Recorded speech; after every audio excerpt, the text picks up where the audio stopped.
नमस्कार दोस्तों, स्वागत है आपका स्टडी फॉर सिविल सर्विसेज में। वीडियो को पूरा देखिए। कोई भी आपका फीडबैक है, कोई सजेशन है, तुरंत वीडियो में कमेंट करके जरूर बताइए। अच्छा लगे तो वीडियो लाइक जरूर कर लीजिए और ऐसे वीडियो लगातार फ्री में पाने के लिए चैनल को तुरंत सब्सक्राइब कर लीजिए और बेल आइकन को जरूर टैप कर लीजिए ताकि आगे भी सारे वीडियो आपको मिलते रहे। यूट्यूब में फॉलो करते हैं तो प्लीज ये वाला फ्री टेलीग्राम चैनल जरूर ज्वाइन कर लीजिएगा। सारे नोटिफिकेशन, सारे अपडेट यहीं पे आते हैं, ध्यान रखिएगा। स्टडी फॉर सिविल सर्विसेज का कोई भी पेड ग्रुप अगर आपको ज्वाइन करना है तो सिर्फ 85648053096960608974386445 यही नंबर है हमारे, सिर्फ जहां पे कॉल या व्हाट्सएप कर सकते हैं।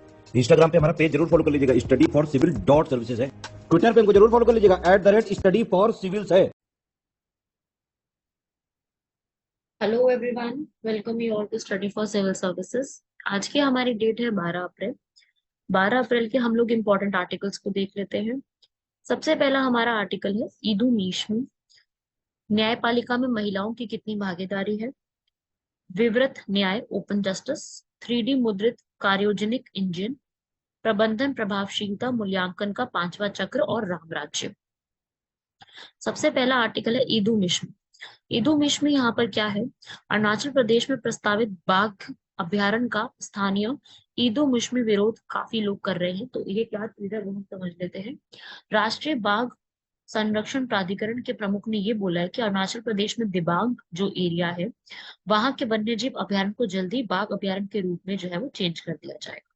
वहां की जो वाइल्ड लाइफ सेंचुरी है उसको अब एक टाइगर रिजर्व के रूप में बना दिया जाएगा। और ये अनाउंसमेंट जो वहां के ईदु मिश में रहने वाले लोग हैं, ईदु मिश में क्या है, ईदु मिश में समुदाय जो है वो अरुणाचल प्रदेश में रहता है, उनके सुधार अनुसार ये भाग्य बाघ अभ्यारण्य जंगल में उनकी बाधा में पहुंच में बाधा बनाने का काम करेगा, इसलिए ये न्यूज में है। तो पहले तो हम ये देख लेते हैं ईदु मिश्मी लोग जो हैं वो कौन से होते हैं। ईदो मिश्मी लोग सबसे ज्यादा अरुणाचल प्रदेश और तिब्बत में बड़े मिश्मी समूह की एक उप जनजाति है। वो बुनाई, शिल्प कौशल, ये सब कामों के लिए सबसे ज्यादा जानी जाती है। ईदो मिश्मी जो है वो मुख्य रूप से तिब्बत की सीमा से लगी मिश्मी पहाड़ियों में सबसे ज्यादा रहते हैं। इनके जो पैतृक हैं, जो इनके एंसेस्टर्स हैं, वो दिबांग का जो एरिया है, निचली दिबांग का जो एरिया, वहां पे रहते हैं। यूनेस्को द्वारा जो इनकी भाषा है उनको संकटग्रस्त के रूप में भी क्लासिफिकेशन किया गया है। अब देखिए, अगर मैं बात करूं कि वो लोग प्रोटेस्ट क्यों कर रहे हैं, तो प्रोटेस्ट करने का ये रीजन है, ईदो मिश्मी का जंगलों से क्या संबंध है। परंपरागत रूप से ये एनिमिस्ट एनिमिस्ट क्या होते हैं, जो कि प्राकृतिक चीजों पर निर्भर रहते हैं, जैसे कि पौधे, जानवर, चट्टाने, इन सब पे जो है वो ज्यादा यहाँ पर ही उसमें रहते हैं। और साथ ही साथ इनके क्षेत्र में काफी अच्छे अमाउंट पे वनस्पति जीव इनके साथ काफी ज्यादा होता है। हुलॉक गिब्बन्स और बाघ जैसे जानवरों का इदु मिश्मी के साथ गहरा सांस्कृतिक संबंध होता है और बाघ यहाँ पर विशेष रूप से महत्वपूर्ण है। इदु पौराणिक कथाओं के अनुसार वे एक ही माँ से जन्मे थे और उस प्रकार बाघ उनके बड़े भाई हैं। उनका काफी अच्छा संबंध है उनसे, तो यहाँ पर जो है वो इस चीज के लिए मना कर रहे हैं कि यहाँ पर ये प्रोटेस्ट चल रहा है जब ये सरकार द्वारा काम किया जा रहा है, क्योंकि अभी बाघ अभ्यारण्य में अपग्रेड करने से विशेष बाघ संरक्षण बल जैसे कड़े सुरक्षा उपाय लागू होंगे, जिसके कारण हर समय क्षेत्र की रखवाली की जाएगी। ठीक है। वन्यजीव अभ्यारण्य के रूप में वर्तमान स्वरूप में दिबांग जंगलों तक समुदाय की पहुंच प्रभावित नहीं हुई है, किंतु कई लोगों के अनुसार इसे बाघ अभ्यारण्य बनाने की पहुंच को तेजी से प्रतिबंधित जो है वो किया जाएगा। बाकी इनका ये भी कहना है कि भाई उनसे सहमति लिए बिना, उनसे ज्ञान लिए बिना ये सारा काम जो है वो किया गया है, मतलब उनसे किसी ने सहमति नहीं ली, उनसे किसी ने यहाँ पर पूछा नहीं और ये काम कर दिया है।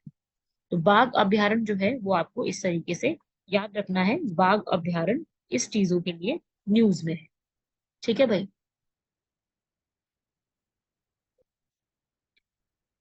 बाघ अभ्यारण्य प्रस्तावित करने की दिशा में काफी सारे नए नए कदमों को भी निकाला गया है। ठीक है, 1998 में यहाँ पर इसको सूचित किया गया था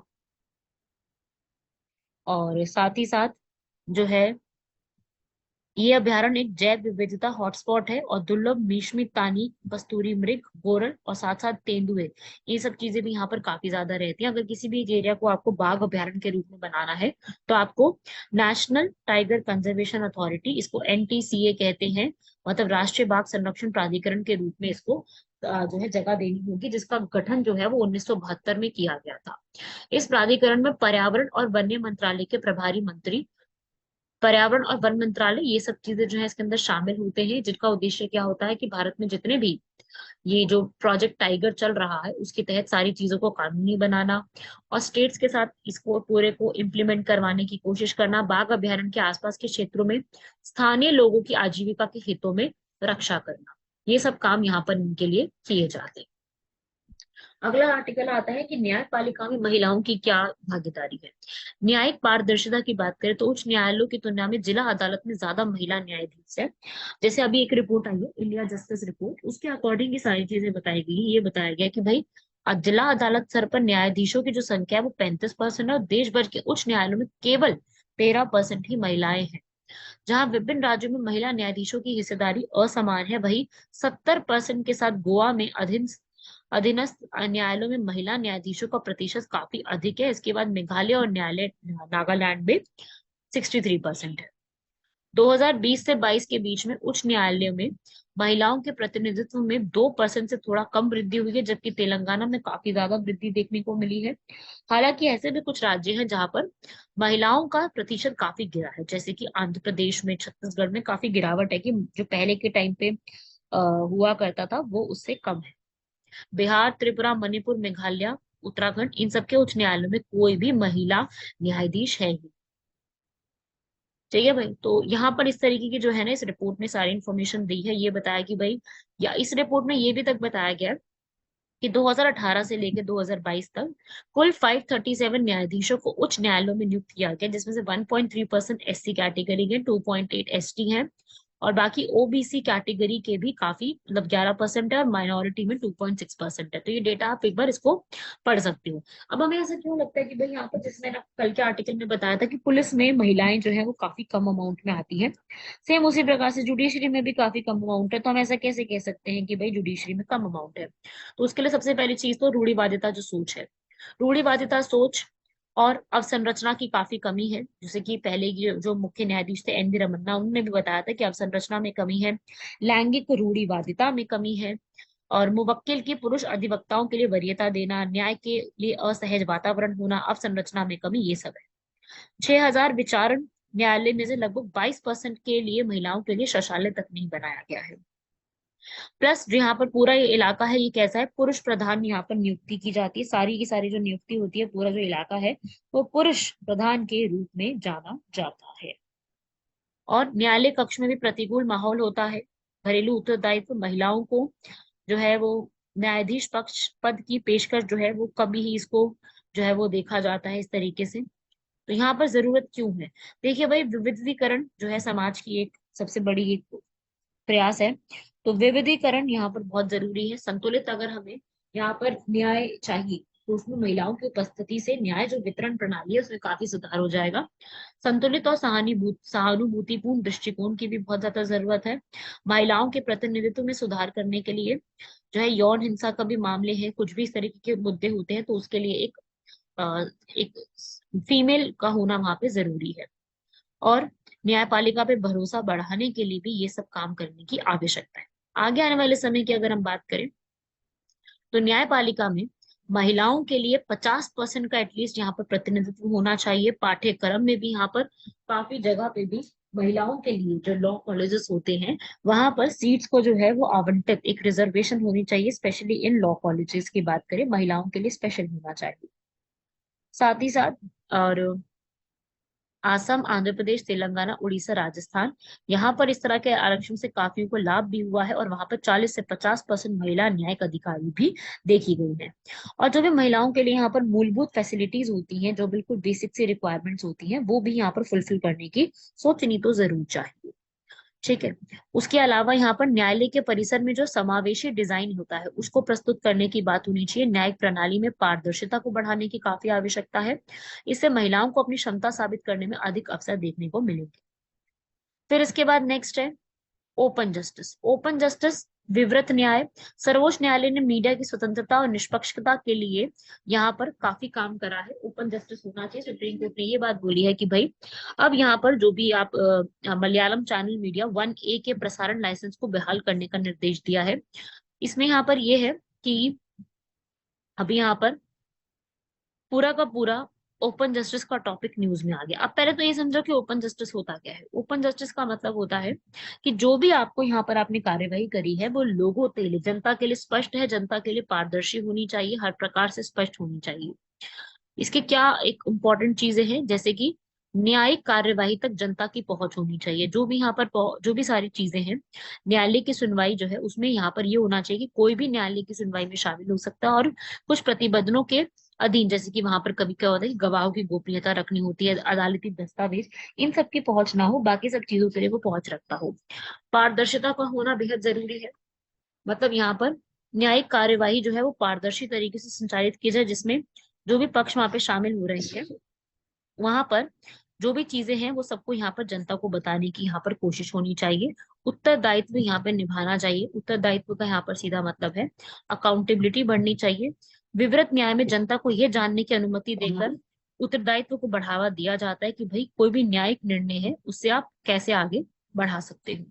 निष्पक्षता बहुत जरूरी है, बिल्कुल ट्रांसपेरेंसी, फेयरनेस होनी जरूरी है, लोगों की पार्टिसिपेशन को बढ़ाना जरूरी है, क्योंकि आप जानते हैं कि भारत एक लोकतांत्रिक देश है और लोकतंत्र के सशक्तिकरण के लिए ये बहुत ही महत्वपूर्ण काम है, जिसमें जितने भी कानूनी मुद्दे हैं, अदालती मामले हैं, वहां पर सार्वजनिक जुड़ाव होना, बहस होना, उन सब चीजों को यहाँ पर सबके सामने लाने की जरूरत है। और अगर ऐसा होगा तो लोगों को एजुकेशन भी बढ़ेगी, लोगों को नए नए कानूनों के बारे में पता लगेगा, भारत में क्या जस्टिस सिस्टम चलता है उसके बारे में बिल्कुल क्लियरली जो है लोगों के सामने बात निकल के आएगी।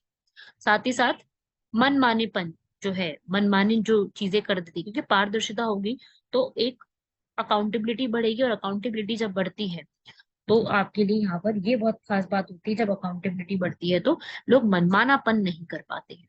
ठीक है, तो यहाँ पर जो ये पूरा एक कानूनी प्रणाली है, ये हमारे लिए काफी ओपन जस्टिस का कॉन्सेप्ट एक बहुत अच्छा कॉन्सेप्ट है, जो कि भारत की नेशनल सिक्योरिटी, भारत की जितनी भी, बस ये है कि इसमें कुछ चीजों का ध्यान रखना जरूरी है, जैसे कि निजता, यहाँ पे प्रिवेसी का ध्यान होना बहुत जरूरी है।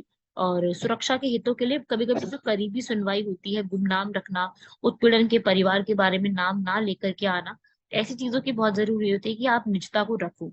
राष्ट्रीय सुरक्षा को भी यहाँ पर बिल्कुल रखो, और सार्वजनिक व्यवस्था कुछ भी होती है, ऐसे सब केसेस में जो है जरूरी है कि हम बिल्कुल एक गोपनीयता बना के रखें, वाणिज्यिक हित को भी यहाँ पर बना के रखें। तो इसका निष्कर्ष यही निकलता है कि अगर कभी भी इस तरीके का विवृत न्याय, ओपन जस्टिस की चीज लेके आनी है, तो उसमें हम बिल्कुल लेके आ सकते हैं कानून का शासन, प्राकृतिक न्याय, न्यायिक उत्तरदायित्व, सत्ता के पृथक्करण, ऐसी चीजों के साथ जो है वो संबंध बना के चले, क्योंकि जो हमारी ओपन न्याय होता है, इस व्यवस्था के अंतर्गत जो भी ईमानदारी, निष्पक्षता, जनता का विश्वास, ये सब सुनिश्चित करना बहुत जरूरी हो जाता है।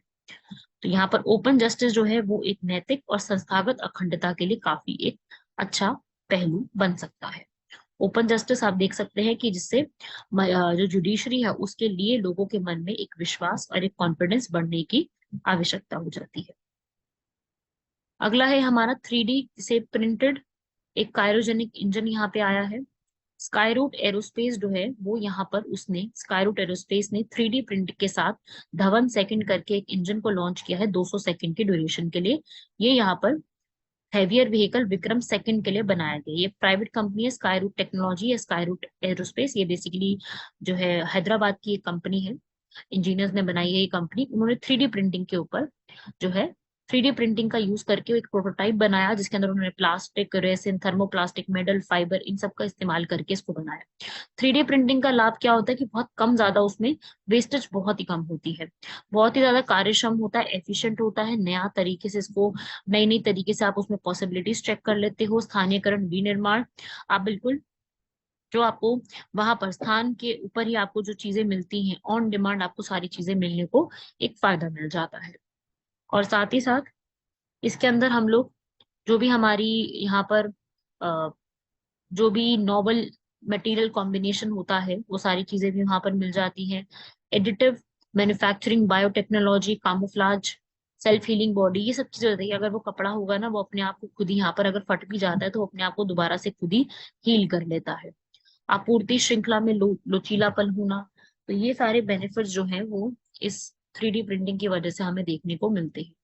3D प्रिंटिंग हमारी जो होगी उससे हमारा क्या होगा कि जितने भी हमारे एयरक्राफ्ट हैं, हमारे वेपन्स हैं, ठीक है, हमारे वायुयान है, हमारे हथियार हैं, उनके जितने भी पुर्जे हैं ना वो अपने आप से अपने आप को निर्माण कर लेते हैं, उनकी मरम्मत अपने आप हो जाती है। 3D प्रिंटिंग का यही फायदा होता है। और साथ ही साथ जो कि बहुत ज्यादा जटिल तरीके से आपको संरचनाएं करनी होती हैं वो आप जल्दी से बना रहे, तो जैसे कि इंजन बनाना, लग्जरी वाहनों को बनाना, टरबाइन ब्लेड को बनाना बहुत इजी हो जाता है। 3D प्रिंटिंग के माध्यम से आप हड्डी, अंग, रक्त वाहिकाओं की रोगी विशिष्ट प्रकृतियों को बनाने के लिए भी इसका इस्तेमाल काफी हद तक किया जाता है। 3D प्रिंटिंग एक काफी आप कह लीजिए एक विश्वासपूर्ण करके बाहर निकल के आया है, और ये आशाजनक तकनीक के रूप में भी काफी ज्यादा उभरा है। अगर मैं हेल्थ सेक्टर की भी बात करूं तब भी उसमें काफी इसकी जो है बेनिफिट्स देखने को मिल रहे हैं। ठीक है, ये भी बताता है कि भाई अगर हम इस तरीके से अगर हम कोई भी जो है कार्यात्मक अंगों का निर्माण करना चाहे तो वो भी कर सकते हैं, जिन्हें जरूरतमंद रोगियों में प्रत्यारोपित भी किया जा सकता है। इससे दाता के अंग पर निर्भरता कम करता है और अंगों की कमी की समस्या का समाधान भी हमारे सामने लेके आता है। पर हाँ, जैसे कि हर चीज के फायदे और नुकसान होते हैं उसी प्रकार से इसके भी कुछ नुकसान है। जैसे कि प्रतिबंधित निर्माण आकार, सीमित सामग्री होती है, और बहुत ज्यादा जो इसकी मशीनें होती हैं वो हमारे लिए बहुत ज्यादा महंगी भी साबित होती हैं। चैलेंजेस भी वही है कि अगर हम इसका सामान जो है वो बाहर से मंगाते हैं, इसकी आयात अगर होती है बाहर से तो उसकी लागत काफी उच्च होती है। जागरूकता की भी कमी है, आज के समय में टेक्नोलॉजी उतनी ज्यादा नहीं है। पहली बार ही किसी प्राइवेट कंपनी ने इसके लिए कोशिश करी है, तो इसके लिए बनाने के लिए भी इसको काफी ज्यादा लागत लगती है इसकी। और जितने भी यहाँ पर एडिटिव मैन्युफैक्चरिंग मानक होते हैं उनका भी अभाव चल रहा है। अपर्याप्त रूप में शोध है, शोध भी यहाँ पर पूरी तरीके से नहीं किया गया है। काफी समय लगेगा इसकी शोध को पूरी तरीके से कंप्लीट करने में। तो ये सारी चीजें जो है आप इसमें रिवाइज कर लीजिएगा इसको, कि इस तरीके की चीजें जो है वो हमें यहाँ पर देखने को मिल सकती है। रिस्क अनएम्प्लॉयमेंट, रोजगार की भी हानि यहाँ पर काफी हद तक होती है। बाकी गवर्नमेंट ने इसके लिए काफी सारी चीजें करी है कि इसमें एडिटिव जो मैन्युफैक्चरिंग होती है उसको और ज्यादा बढ़ा दिया गया है, इसके जुड़े हुए सारी चीजों को और ज्यादा बढ़ा दिया जाएगा। साथ ही साथ कुछ टारगेट्स को भी अचीव करेंगे, नए नए प्रोडक्ट्स को जो है वो डेली डेली यहाँ पर बनाने की तैयारी की जाएगी। फिफ्थ आर्टिकल है हमारा जो हमारी प्रभावशीलता मूल्यांकन है उसके बारे में। प्रबंधन समीक्षा में पेरियार जो यहाँ पर बना हुआ है उसको शीर्ष स्थान मिला है कि भाई कौन सा टाइगर रिजर्व यहाँ पर बेटर तरीके से अपने आप को मैनेज कर पाया है। तो यहाँ पर पेरियार टाइगर रिजर्व जो है केरल का, ये आपके प्रीलिम्स के लिए पेपर 1 के लिए काफी अच्छा क्वेश्चन बन सकता है कि कौन सा यहाँ पर टाइगर रिजर्व बेस्ट परफॉर्म किया है। तो यहाँ पर कौन सा टाइगर रिजर्व है जिसने बेस्ट परफॉर्म किया है, वो टाइगर रिजर्व है पेरियार।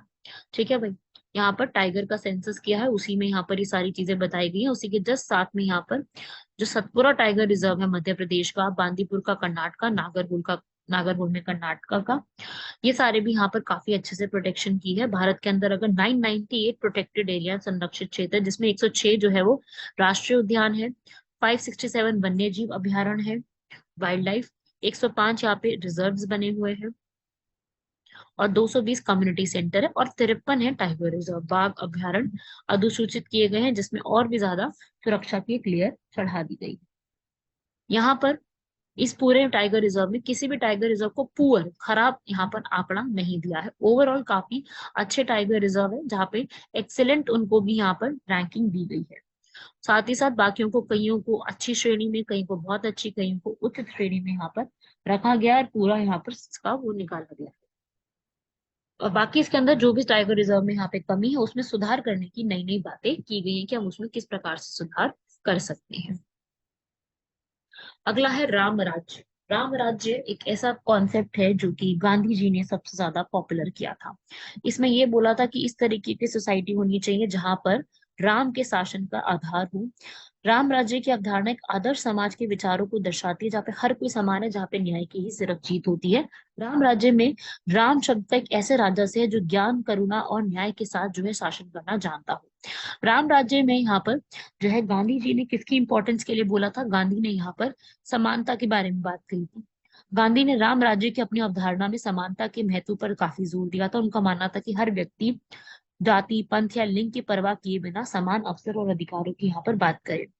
न्याय, राम राज्य एक ऐसा समाज था जहाँ न्याय सुनिश्चित किया जाता था, कोई भी व्यक्ति कानून से ऊपर नहीं होता था।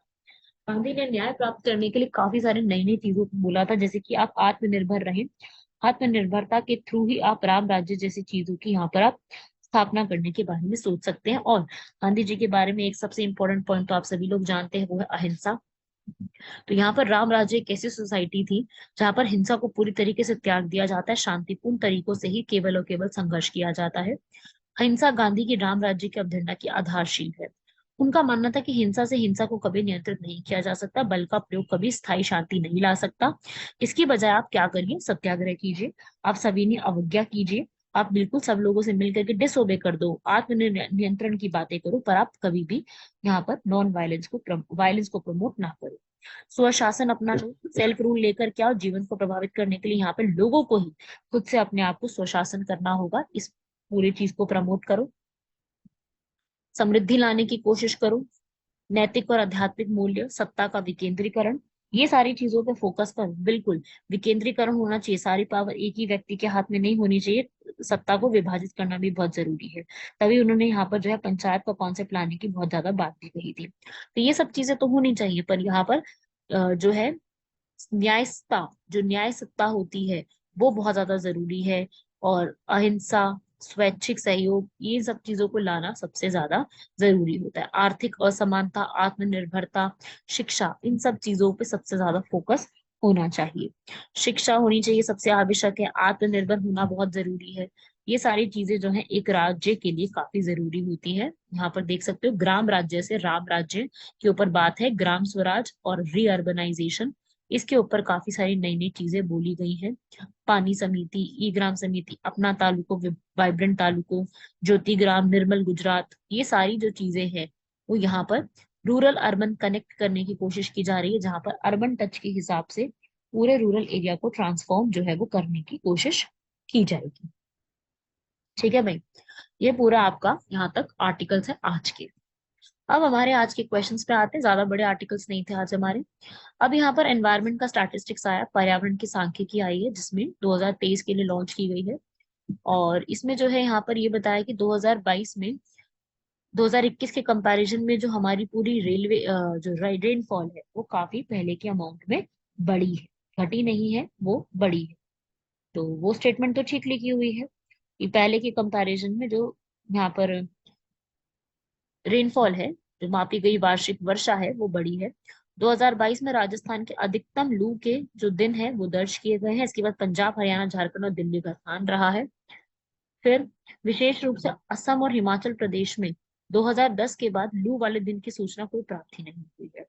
सारी स्टेटमेंट्स ठीक है। एनवायरनमेंट का डेटा आया है, एनवायरनमेंट के डेटा से हमारे कुछ ना कुछ सवाल बन सकते हैं, तो इसको भी आप लोग नोट कर लीजिएगा। एनवायरनमेंट का कंप्लीट डेटा कि किसमें क्या क्या चीजों के बारे में क्या क्या बात कहाँ पर कही गई है। लास्ट क्वेश्चन की तरफ बढ़ते हैं, हमारा कैनाबीस। कैनाबीस क्या होता है? कैनाबीस जो होते हैं, विश्व WHO ने इसकी डेफिनेशन दी है। WHO के अनुसार कैनाबीस एक ऐसा सामान्य शब्द है जिसका उपयोग कैनाबीस सेटिवा पौधे की नई मनोसक्रिय भीषण को दर्शाने के लिए किया जाता है, जो कि डेल्टा 9 टेट्रा हाइड्रोकैनाबियोल से मिल करके बना है। ये दोनों स्टेटमेंट ही अपने आप में ठीक लिखी हुई है। कैनाबीस एक तरीके का एक टर्म होता है जो कि इसका काफी ज्यादा इस्तेमाल किया जाता है। ठीक है भाई, ये थे आपके सारे इंपॉर्टेंट आज के आर्टिकल्स, इनको पढ़िएगा। इन सब में से जितने भी हम लोगों ने आर्टिकल्स पढ़े हैं, इन सभी आर्टिकल्स में हमारे जो राम राज्य है इसके ऊपर मेंस में क्वेश्चन बन सकता है, प्रीलिम्स में इसका कोई जो है क्वेश्चन आने का चांस कम है। और उसके अलावा जो अभी मैंने आपको पेरियार के बारे में बताया था, ये पेरियार से भी आपका प्रीलिम्स में क्वेश्चन बनेगा कि भाई ये कौन से ने टॉप किया है यहाँ पर। ठीक है, किसने टॉप किया है, उस प्रकार का सवाल जो है इसमें बन सकता है। उसके बाद ये जो 3D टेक्नोलॉजी है, ये आपका जो पेपर 3 है जीएस का, उसमें सवाल बन सकता है। जीएस पेपर 3 में सीधा पूछेगा कि 3D प्रिंटिंग क्या होता है, कैसे होता है, उस प्रकार का सवाल बन सकता है। बाकी जुडिशरी में भी आपका सीधा सवाल बनेगा कि जुडिशरी में यहाँ पर फीमेल रिप्रेजेंटेशन कम क्यों है, तो उससे भी आपका सीधा सीधा सवाल इसमें बन सकता है कि फीमेल रिप्रेजेंटेशन के कम होने के कारण आपको स्पष्ट करने हैं। वो आप अपने जो भी आप आंसर यहाँ पे लिखेंगे अपना, उसमें आप इस पूरे को इंक्लूड कर सकते हो कि आपको ऐसा क्यों लगता है कि फीमेल रिप्रेजेंटेशन काफी कम है, उसके कारणों पर हमारे एग्जाम में सवाल बनने का यहाँ से सवाल, मतलब पूरा पूरा सवाल एक बन सकता है।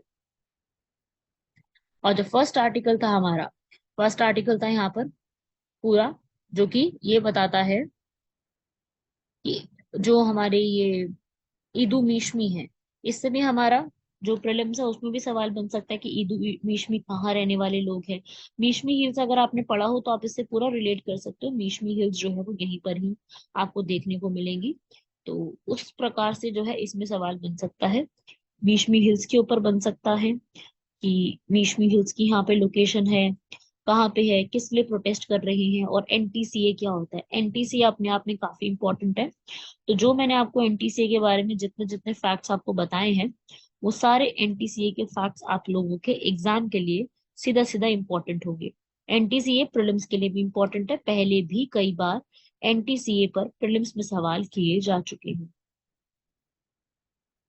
ठीक है भाई, ये आपको पूरा इसको समझ लेना, इसको पूरे को लर्न कर लेना। सारे के सारे आर्टिकल जितना जितना मैंने आपको करवा दिए हैं वो सारे हमसे सीधा सीधा पूछे जाते हैं। जितना भी मैंने यहाँ पे लिखवाया है, वो लिखने हुए सारे के सारे आर्टिकल्स आपके एग्जाम के लिए उसी तरीके से इंपॉर्टेंट है जैसे कि हम पूरा कंप्लीट करते जा रहे हैं।